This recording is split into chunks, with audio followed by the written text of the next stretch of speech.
이번에는 이제 팔 통증으로 넘어가 보도록 하겠는데요. 사실 팔 통증하면 대표적으로 요즘에 많이 하시는 뭐 테니스 엘보나 골프 엘보나 뭐 이런 거 떠올리실 수 있을 것 같은데 팔꿈치의 질환이 왜 나타나는지 그 원인을 좀 해부학적으로 들어볼까요?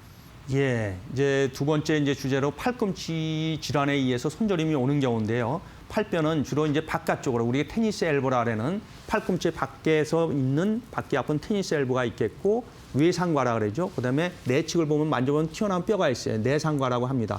그 부분.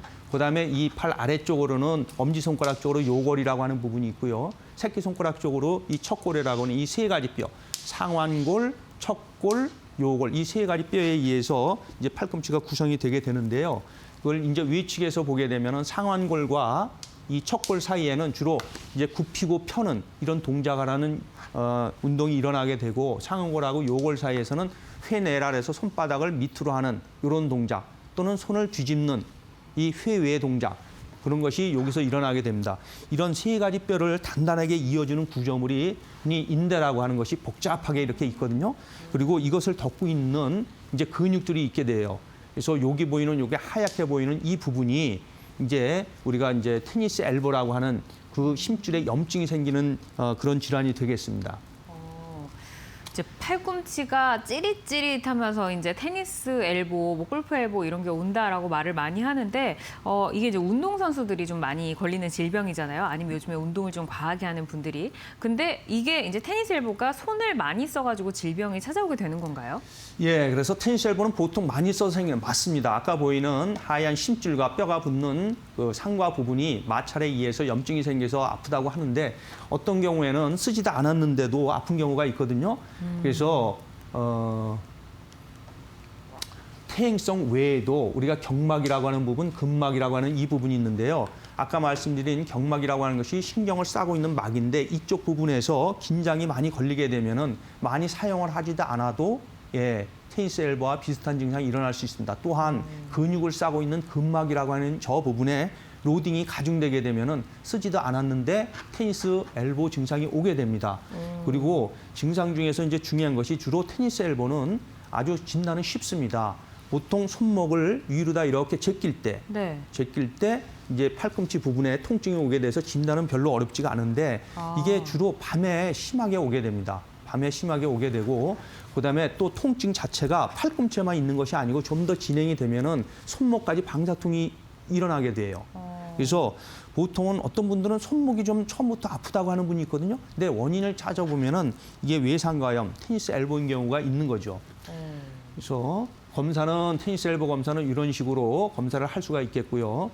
그래서 테니스 엘보는 이 심줄에 염증이 생기는 단계가 한 4단계 정도 있어요. 처음에는 단순하게 아픈가 안 아픈가 이런 거의 정상하고 비슷한 이런 상태가 될 수 있고요. 두 번째는 염증이 되면서 신생혈관이 자라면서 염증이 확 일어나는 그래서 건에 병변이 일어나는 단계에 있고요. 좀 더 이래도 과도하게 많이 쓰게 되면 결국은 이제 파열이 일어나게 되죠. 그다음 마지막 단계는 이 파열을 치유하기 위해서 유착이 된다든가 석회화가 일어나게 되는 이런 단계가 있겠어요. 그래서 테니스 엘보는 아까 말씀드린 팔꿈치에만 일어나는 것이 아니고 손목까지도 방사통이 있기 때문에 손목에서 일어날 수 있는 저 교차 증후군이라든가 또는 듣거뱅병이라고 있어요. 저게 뭐냐면은 임산부나 출산한 여성에서 많이 있는데 손목을 많이 쓰다 보면 엄지손가락 쪽으로 가는 심줄의 건초라고 막이 있어요. 거기에 염증이 생기는 거거든요. 주로 이제 노인성으로 많이 오기는 하지만은 보통은 이제 그 컴퓨터 게임이라든가 핸드폰 엄지로 다 많이 하잖아요. 엄지족처럼. 그러면은 그쪽에 염증이 생겨서 뭐를 집을 때 굉장히 아프고 힘도 떨어지고 특히나 글씨 쓰기나 뭐 이렇게 할 때 정밀한 작업을 할 때 많이 아픈 저 듣거뱅병 같은 것도 테니스 엘보하고 감별을 해야 될 질환이고요. 또 하나는 이제 회외근 증후군이라고 있거든요. 아까 말씀드린 팔꿈치를 손을 이렇게 뒤집는 이 회외근이 있어요.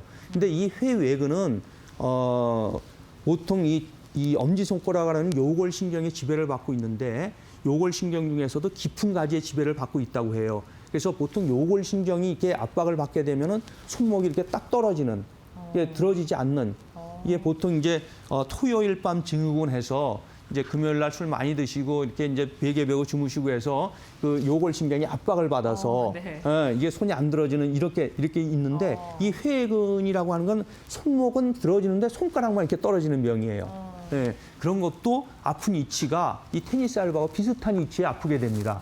또 있고 그다음에 이제 잘 아시는 골프 엘보는 이제 내치기 아픈 그런 질환하고도 이제 감별을 해야 되겠어요. 네.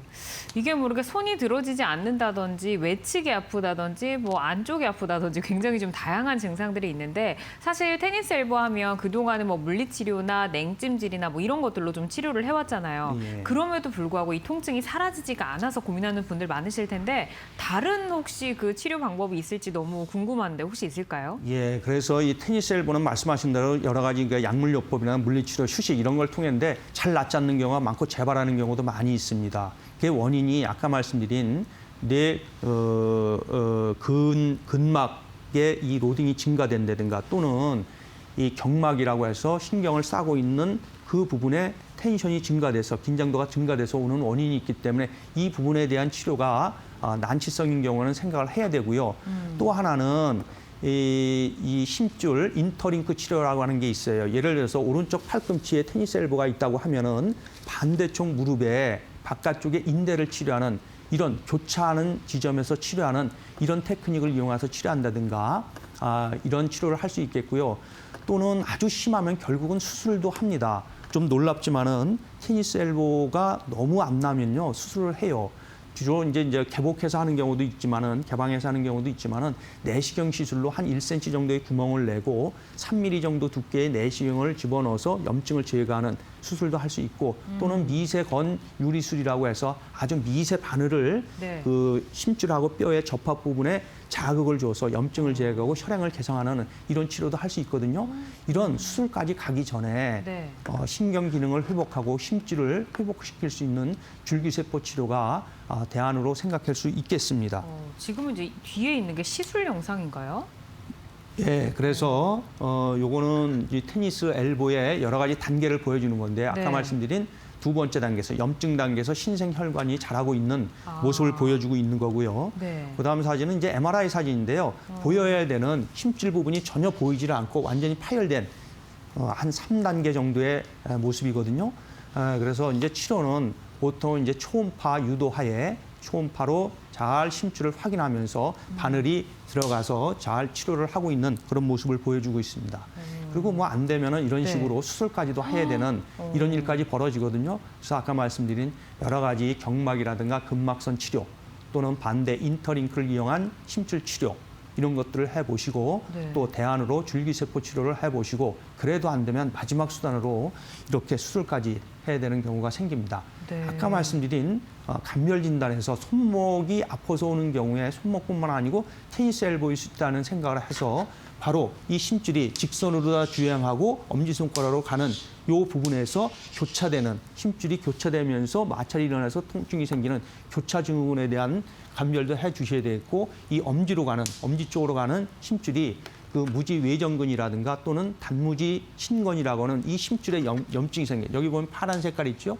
이렇게 요 건초에 염증이 생기는 두꺼뱅이병 상당히 많거든요. 이런 질환도 잘 감별을 해서 테니스 엘보를 치료했으면 좋겠습니다. 좀 더 이제 도식화돼서 그림인데요. 네. 위쪽이 손목 위쪽이 교차 증후군이고요. 이쪽 힘줄에 염증이 생기는 게 두꺼뱅이병이 되겠습니다. 그리고 아까 말씀드린 또 다른 질환으로 테니스 엘보하고 비슷한 회외근 증후군 돌릴 때 요골신경에 의해서 보이는 이렇게 회외근이거든요. 요 밑으로 이렇게 요골신경이 지나가고 있어요. 좀 더 보시면은 요골신경이 있으면 그 깊은 가지가 요걸 지나가거든요. 그래서 이거를 회전하게 될 때 손목을 회전하게 될 때 통증이 일어나게 되는 그런 일들이 벌어지게 되겠습니다. 네, 이제 팔꿈치 통증과 그리고 이제 손목의 통증, 손의 통증 이렇게 뭐 돌릴 때, 뭐 굽힐 때 정말 다양하게 나타나는데 왜 이 통증들이 발생을 하는지 좀 해부학적으로 사진을 보면서 설명을 해주셨습니다. 사실은 우리가 뭐 팔꿈치에 뭐 테니스 엘보다라고 생기면 그냥 좀 방치하다가 어느 순간 나아지겠거니 집에서 찜질하고 파스 좀 붙이면 되지, 좀 휴식을 하면 돼라고 생각들 많이 하시는데 수술까지 이제 화면을 보여주셨어요. 그래서 심각하게 되면 수술까지 이어진다는 사실 좀 명심을 하시면서 방송 보시면서 어떻게 좀 조기에 치료를 하면 좋을지 얻어가시면 좋을 것 같습니다.